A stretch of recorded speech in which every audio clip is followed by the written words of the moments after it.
we're collecting 66 metadata fields per play per player. At what point is there too much data?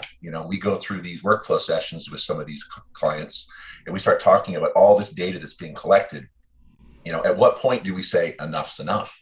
That's how much is enough is an argument that we've used forever, right? So the BFI, when they were digitizing ancient tape 10 years ago, they were going to the maximum quality they could, even though they couldn't play it at the time, because who knew in the future they might need that, right? And I think that for me, if you've got the systems to capture, store, archive, protect, interrogate, then you capture as much as you can, because what we know now is very different to what we'll know in a year's time in terms of the capability to play with these stats and what we can do with them, and build entire games virtually, and almost play out a different game with different endings.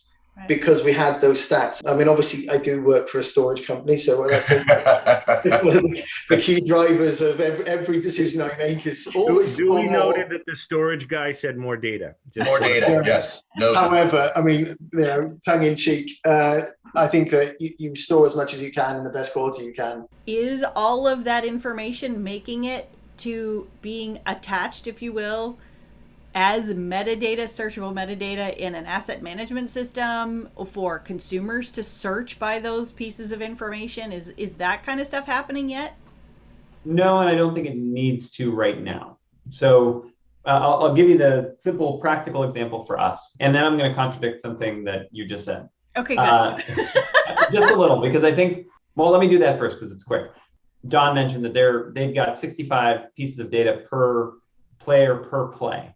I have field tested stuff at 100 frames a second, right? So let's talk about what I believe it's Sport Radar that signed up to do StatCast 2.0. They're replacing the Hawkeye systems in there, and their promise is not to know where the player is, but to know where his elbow and his wrist and his nose and his ear and his top of his head is.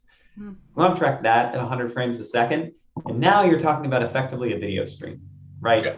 That is, we're starting to get to video levels of data. You want to track X, Y on this number of points, or start to build a figure and dump that into a system. That's really, really big.